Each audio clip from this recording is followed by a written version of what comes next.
Welcome to the for anything XIAOMI 13 Pro, and I'll show you how to edit notification panel shortcuts on this device. So let's first open the control panel, and if you want to add here some options or remove some of them or just to change their positions, we should click here to edit icon. To add some options to our panel, we should click to this green pluses. That is why.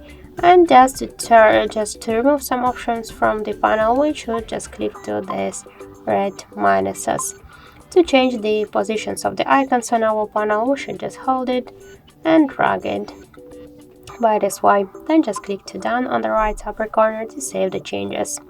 So that's it. Thank you for watching, and if you find this video helpful, don't forget to leave a like, comment and to subscribe our channel.